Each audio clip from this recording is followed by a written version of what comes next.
Hello, hello, hello, everybody. Thank you for being here. It is Woohoo! Friday, the 30th of, I, I have trouble saying it. So August. Friday, the 30th of August. The whole summer's over. I can't believe it. Yeah. We got a great guy here today. He's been helping people in almost every webinar we've ever had. He works with the chat. He's very supportive of everyone. Everyone loves this guy, and you'll see why if you don't know him. And he also did a audio of a Christmas carol, which blew me away. I let the kids listen to it, so it's pretty cool. But he'll tell you about himself. Uh, Definitely motivated, self-motivated person for sure. All right, I'm going to turn over to Chris because nobody introduces somebody like Chris. Love you, brother Chris.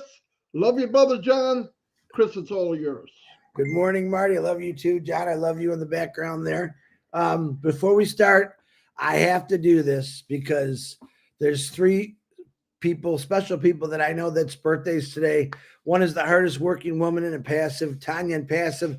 Her last name is Tanya Karakachuk. I can't say it, but Tanya, happy birthday. Sherry Dursaway, my crazy live monster, happy birthday to you. And Vittel Smart, happy birthday to you. Some really good people there. So happy birthday. Have a blessed day, guys. Please don't blow them up. You know how that works. Now Let me this say, next, I want to say one more thing before you introduce John. go ahead. Tanya on Passive has run on Passive Nation forever. She's amazing. There's a couple other people that help, and I appreciate it big time. But she's been there. I don't know what I would do without her. And happy birthday, Tanya. And Sherry, she sent a beautiful card to me. Dawn and the family, it came yesterday. She's unbelievable. When I read it, I was like overwhelmed. I really was. The love from people on Passive is over the top. One thing I want to say really, really quick, and I told Chris I was going to, and I almost forgot. Yesterday, Ask Wupara came out, and he gave an update. And for me, one of the biggest updates we ever heard. Okay, one is whatever problems happen, whatever disaster went on, through the smoke and ashes, here comes ash. Okay, he did come out. He's still with us. He's still running strong. We got to take our hats off to that. I'll tell you what, I've never met anybody like him. Now, what did he say? He said, we have recovered 100% of the data and the source code. Listen to me. Inside, I was worried about it. I didn't say anything, but I know the OTech pros were saying the same thing. Boy, I hope he gets all the code. Got it all. Now it's a matter of tick, tick, tick, click, click, boom. Right? Okay, so like he said, it could be between now and 30 days from now. But man, we're heading forward. Why? Because nobody can stop on Passive except God himself. And I think God would love on Passive. Why? Because we love everybody else. It's all yours, Chris. All righty, let me bring on this crazy cat. His name is John Barilla. He has got more energy than most 20-year-olds I know. I actually tried pulling his batteries out because he's like the ever-ready bunny there. I pulled his batteries out and he keeps going. This man can talk. He's got a very exciting lifestyle and career. He's going to tell us all about it. John has been one of our main, I would say, admins through many groups to control what's going on in the chat rooms. He just keeps going. He did have a pretty bad accident a couple weeks ago. He's all healed. Boy, if I could show you the picture of what he looked like. But John, for some reason, wanted to kiss the cement that day, and he did. But he's back. He's looking good. And John Barilla, the floor is yours, brother. Oh, okay. Well, thank you very much, Chris, and Marty as well. And hey, you already mentioned a couple things. I don't have to say much about where we are and Ashmufara because Marty just laid that out for us, so I don't have to really go there. And I do want to. It's kind of like shine a light on me or whatever. So I'm going to talk about myself basically and on Passive and what I do in on Passive. And you guys have mentioned that, and Marty's also mentioned something that I'll talk about, but I'll just have to briefly hit on it because Marty mentioned my Christmas carol because I do as an actor audio work, And that's something that I make a present to everyone in ONPASSIVE every Christmas, and it's where some folks already have it. But it's going to be the same thing this year, and all people have to do is ask me or contact me, maybe a messenger, if I don't know you really well or something, and just ask me for it, and you can have an audio version of A Christmas Carol where I play all of the adult male roles. That's Scrooge and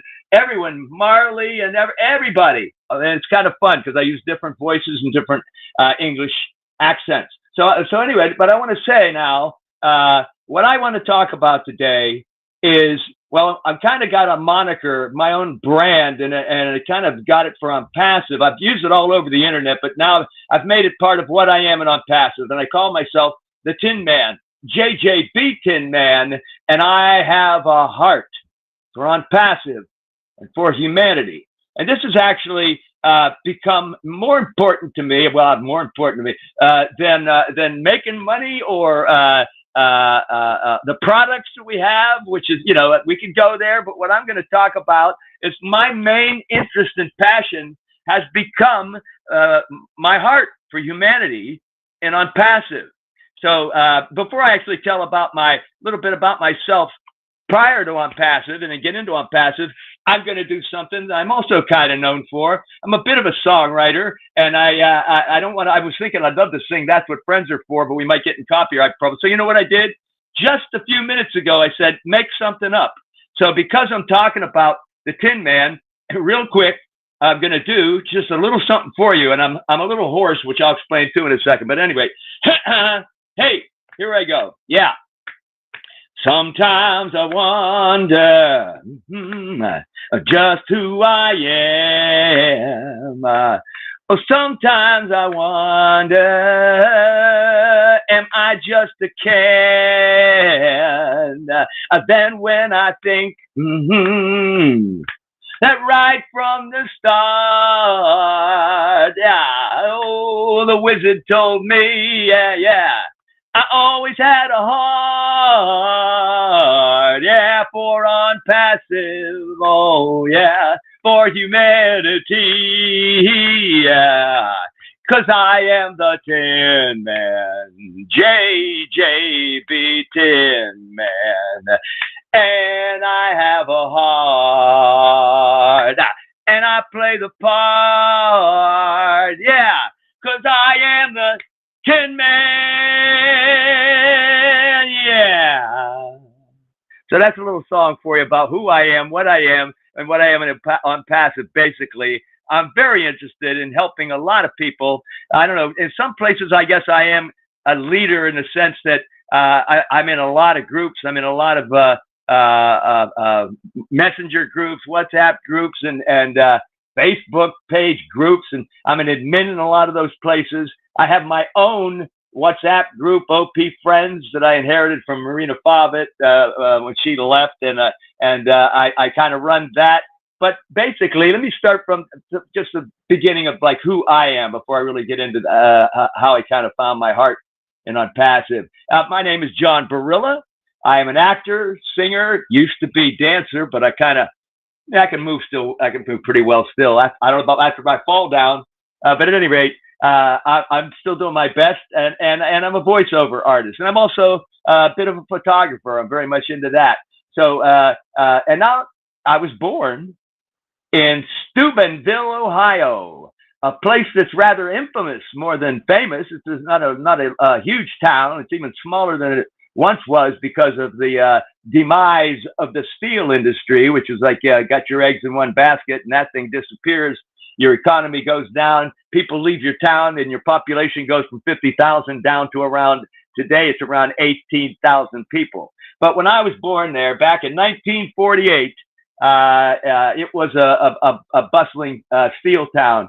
And I enjoyed growing up there. And I had a great family. I have a great family still, at least with my sisters. My mom and dad have passed quite a while ago because, I'm kind of getting up there myself. So they're not with us anymore. But I just loved both my parents so much, and they treated me so well. And they taught me how to be the right person. I would say that my father, for example, He was a selfless man. He was a great man. He could do just about anything. He knew about so many things. He was never a wealthy man, but he could do so many things. And even some things that he had talent in that he never really accomplished, well, he instilled all that in me. It's everything that I am, from being a bit of a musician, like I say, an actor. I've dabbled in art, photography, all these things. My father either could do or did a bit of, but never really went all the way with it. And I think he,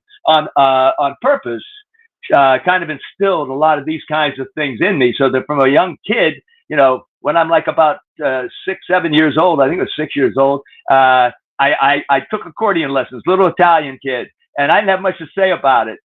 You know, I didn't even have the choice of instrument or anything, because my uncle, who helped pay for the lessons and the accordion, he had something to say about it. So I found myself learning how to play the accordion, and that's my first entree into, and my father also had a lot to do with that, of course. And it's my first entree into things like that, to learn music.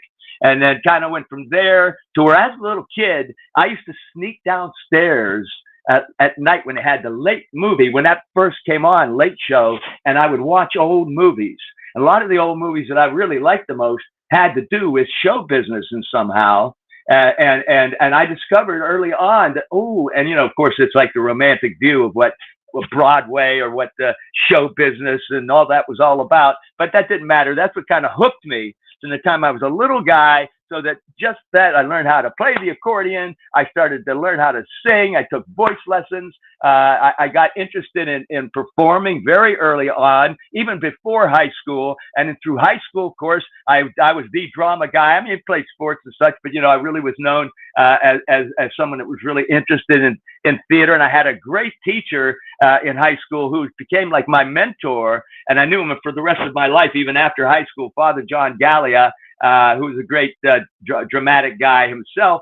And so that just carried right on through, right up into college. I majored in theater arts, focusing on directing and acting. And I got my degree. I had a lot of success there at school. And of course, I was encouraged by a lot of my professors to continue on as a professional, which once I got through, I went to Kent State University in Ohio. And actually, I'll just briefly mention, I'm not going to go into any detail or anything, but I happened to be graduated in 1970, which was a year that there was a very unfortunate historical, actually, incident at Kent State University, of which I played somewhat of a part. There was protest, and it happened to be that, unfortunately, that day, that the National Guardsmen, they actually fired upon the students, and 13 people were wounded, and 4 people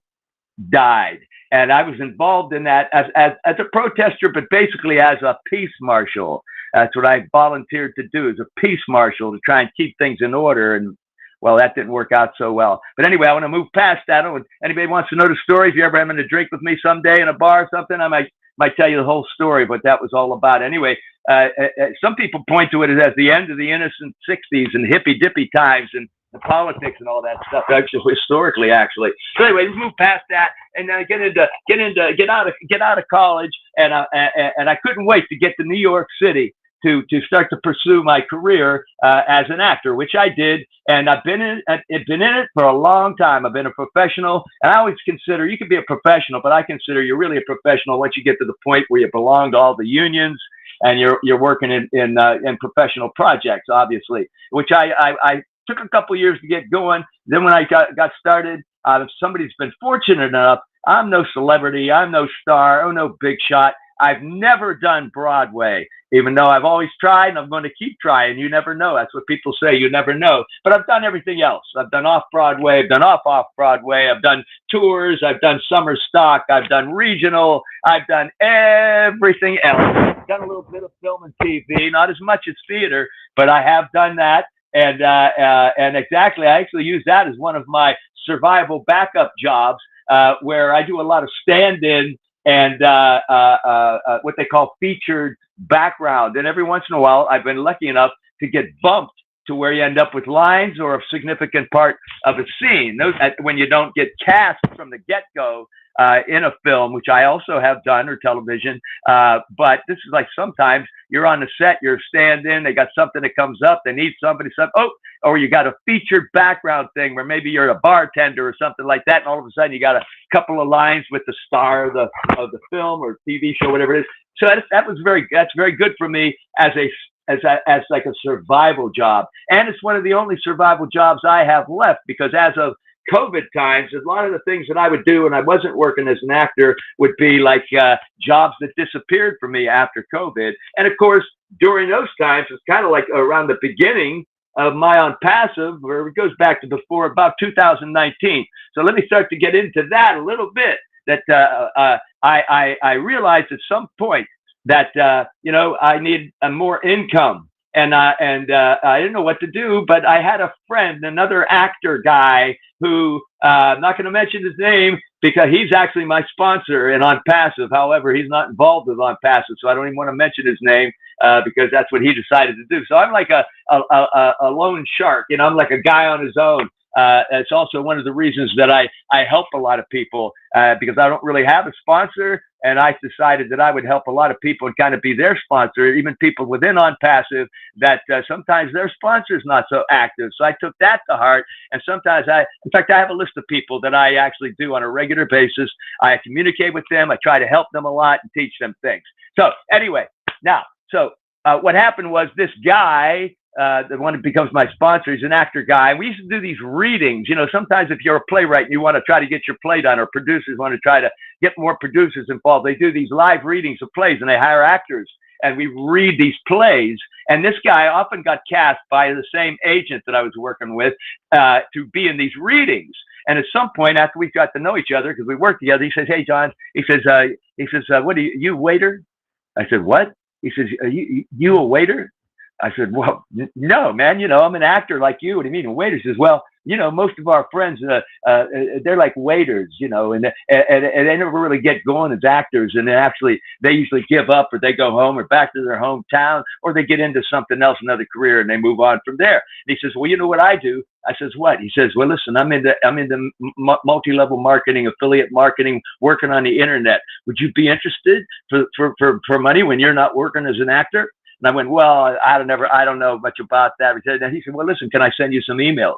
I said, "Well, yeah, well, send them to me." Well, listen, I got these emails for 10 years, and I barely looked at them. I'd glance at them. And every time I see the guy say, "Are you looking at my emails?" I go, "Well, I look at it, but it's really not for me, I don't think," or whatever. So anyway, the time goes by, and I'm thinking, I need to get some money coming in. I don't have as many jobs. I'm not working quite as much as I used to. I was getting older, and that automatically kind of knocks you out of categories, and maybe you're not working as much. I started to get concerned. So anyway, I contacted the guy. I says, "Hey, I've seen some of your stuff. I'd like to get involved, see what's going on." So he got me involved right away, way too much. He threw me into about 20 different businesses. I had to learn what the heck was going on. What do you do? And Marty can talk about this too, because he does. Now, he was lucky enough, I think, he could, he had a little success, and he could get going for himself, but he could not bring people along. Well, the trouble is, I happen to be one of those people that,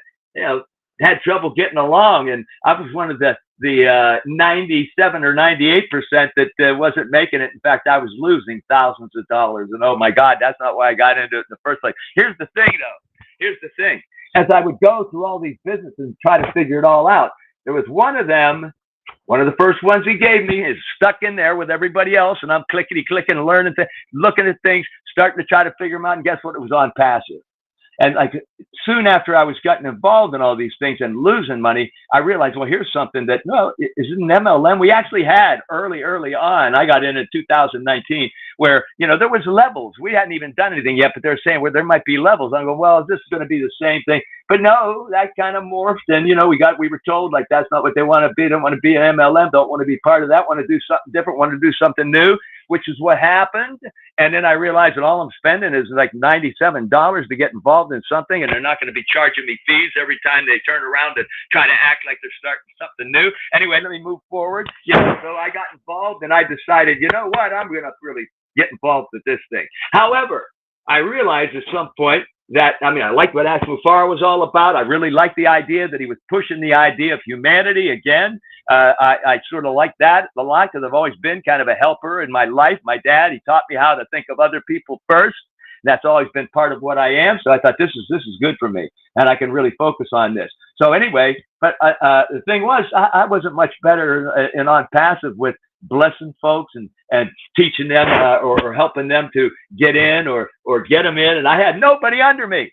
Never got anybody under me much. So I kind of stopped after a while. And, you know, then I heard Ash Mufareh talking one day about, you know what, if you're not somebody that has a lot of folks that you're blessing or bringing in to join us, he said, you know what, you can do this just as well. You can do very well if you become engaged, and you'll see what can happen. By being engaged, you'll get involved. There'll be bonuses for people like that, and good things will happen. When I heard that, I said, that's all I got to hear.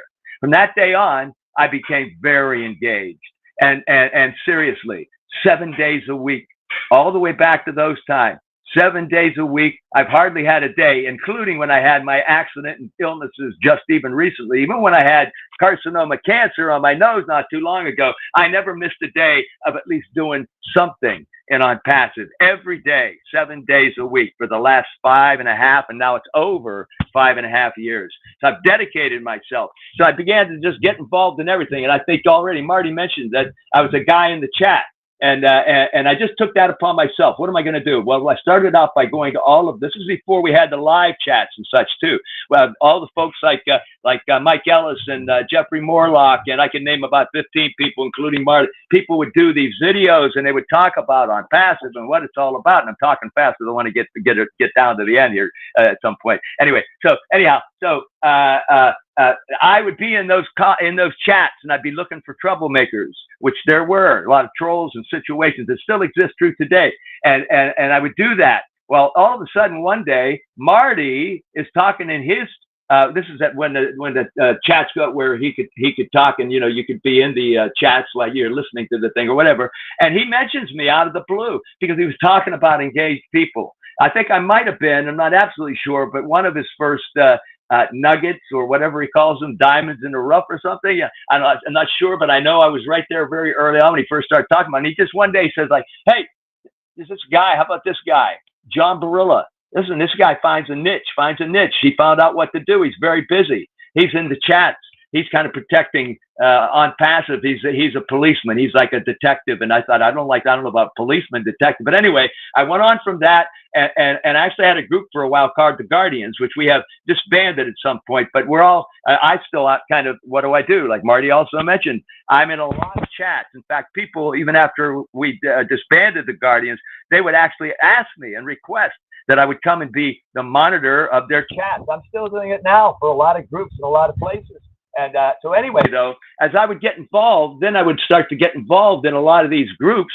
And it would start to happen to be that then maybe I'd start to do things where you actually become kind of a leader. And all of these folks would start to give me more responsibility. So now I've ended up where in many groups, I am actually either a leader or a host leader or a monitor, or I'm sorry, I'm a monitor in the chat, but what do you call it? Oh, my mind's going blank here. But anyway, where I'm like a helper in a lot of these things to where I am one of the people that run them. Like I say, I've got some of my own groups.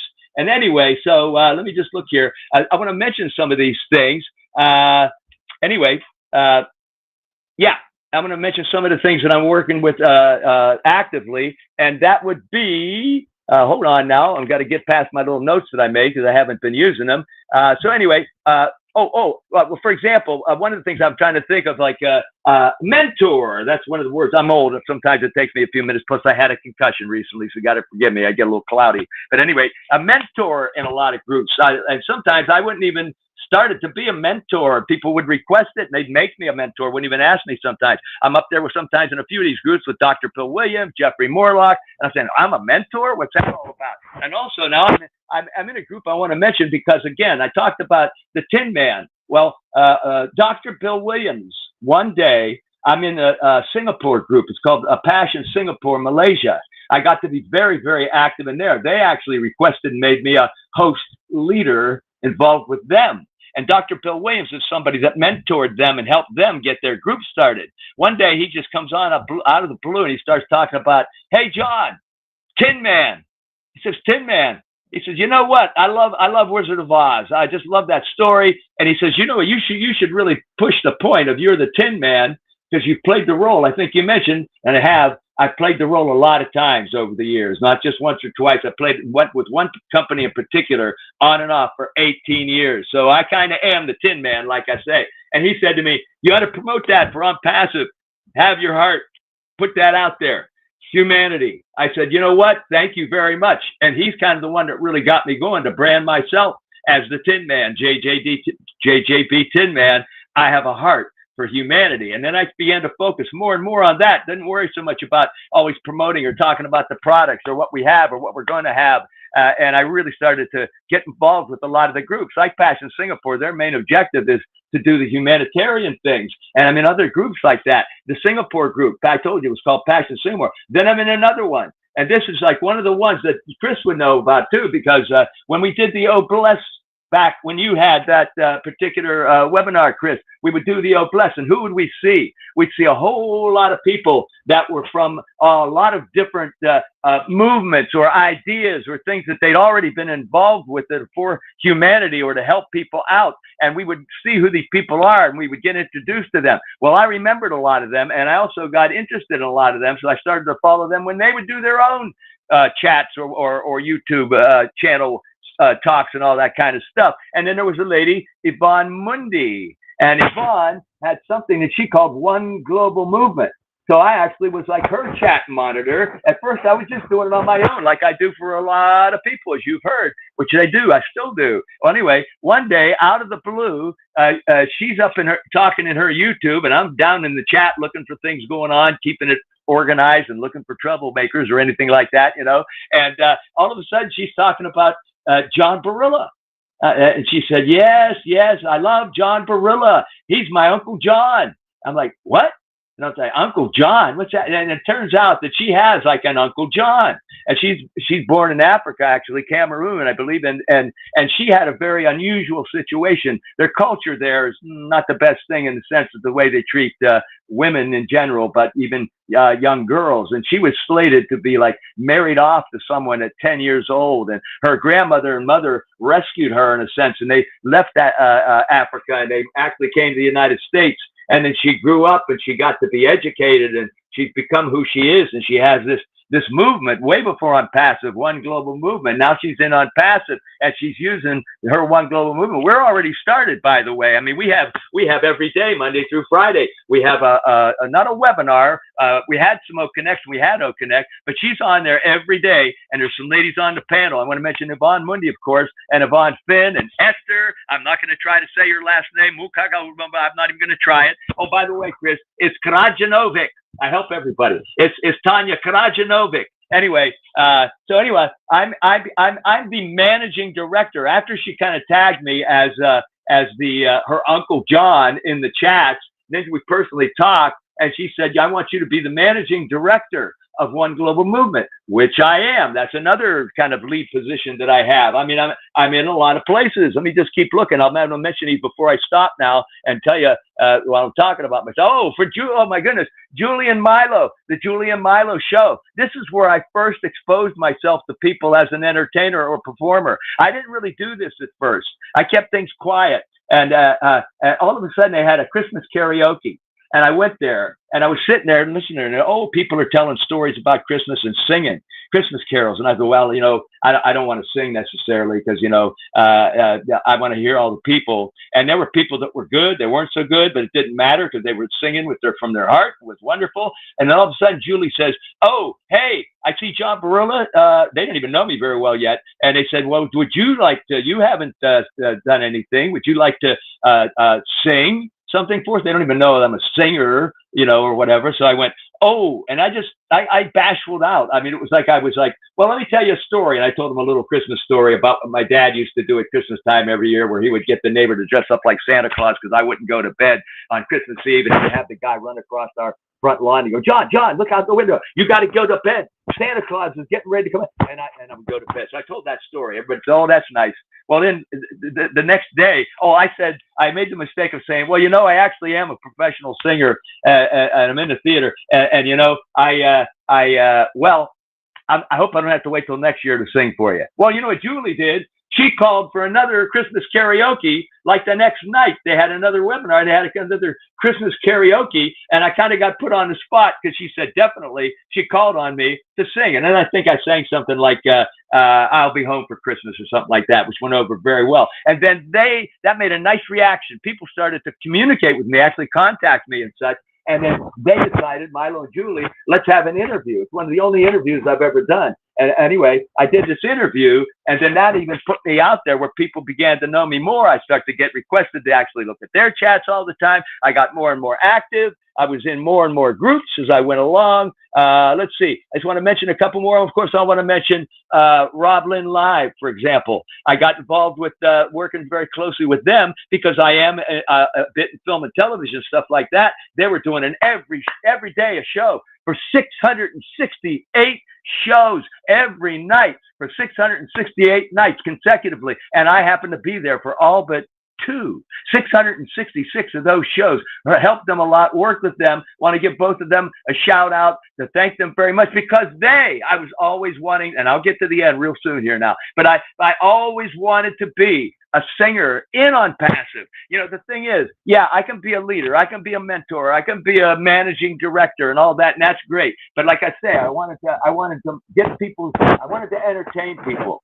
I wanted to start to be known more as somebody who, that's kind of what he does really, besides talking about tools and platforms and all that. He's really interested in getting our minds off of that sometimes and relax and enjoy yourself. And that's what Rob Lynn Live provided for me, because I was trying to sing in all kinds of places. One time, I actually sang in one of the big things that we had, whether it was for the Burj Khalifa or one of those events. I was lucky enough to be asked to be on the panel to make comments afterwards. And instead of speaking or saying something, I said, hey, I'm not much of a speaker, but I can sing. And I actually sang, what did I sing? I think on a clear day for the Burj Khalifa, you can see forever from the top of the Burj Khalifa or whatever. And I think Red that day was sitting in as the MC because Marty was having trouble connecting up with the broadcast to all these places in India. So Red steps in and he calls on me like as one of the first people. And I'm like, oh, geez, well, I don't talk much, but I sang that song.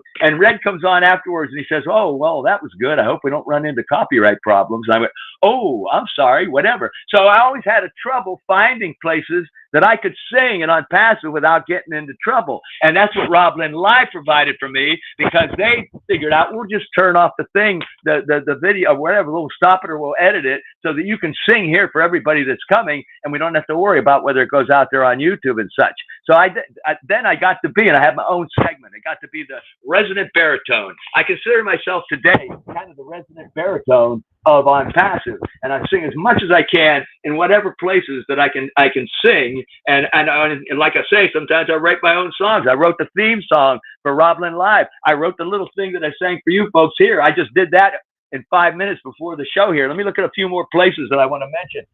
Let's see. I told you about Singapore. One Global Movement. Milo, because I want to keep this with talking about, I could talk about a lot of groups and I don't want to take up any more time, but I do not want to forget Milo. After it became Milo's thing singularly, he and Julie went their separate ways and were each doing their thing, and they're still doing it today. But Milo, he started a thing, and many of you folks, you may not know about this yet. And I'm just going to end in a moment, but I want to talk about that. And I want to say one more thing about One Global Movement. We are around every day. You can all find us on YouTube. And it's something that when we move forward, you folks are going to want to know about some of these things that you can get involved with as movements. This is beyond whatever we're doing in ONPASSIVE. And I'm telling you, we'd love to have people to come and check us out and get involved later on. But let me now tell you, Milo, he starts a thing, and not many of you know it because we haven't said much about it yet.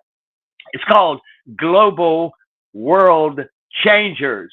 Milo comes up with this idea to create affiliate accounts that not only founders can get, but also the general public could get. And the thing about these he has 50 categories that he's created. And a lot of the things that I talked about, Chris's Oh Bless webinars, where we heard about all these things, everything from Blue Tarp what is it? Thing for clean water. I think I wrote down what they're called. Hold on. Here it comes.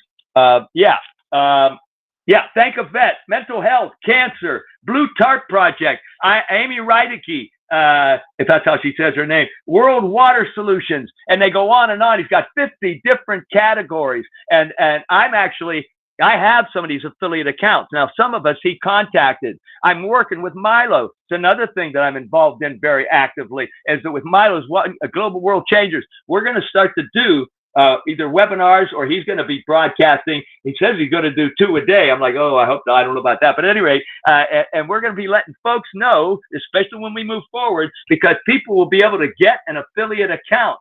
And there's affiliate accounts. What's going to happen? Well, if you pick one for one of these specific things, like I just mentioned, I actually have an account in every one of those that I just mentioned already. And when they go active, when we really get going, I don't even have to worry about, do I want to donate? How much do I want to donate? Because by having that affiliate account, the money automatically goes to whatever the account is. For example, my One Global Movement, automatically, I have an affiliate account.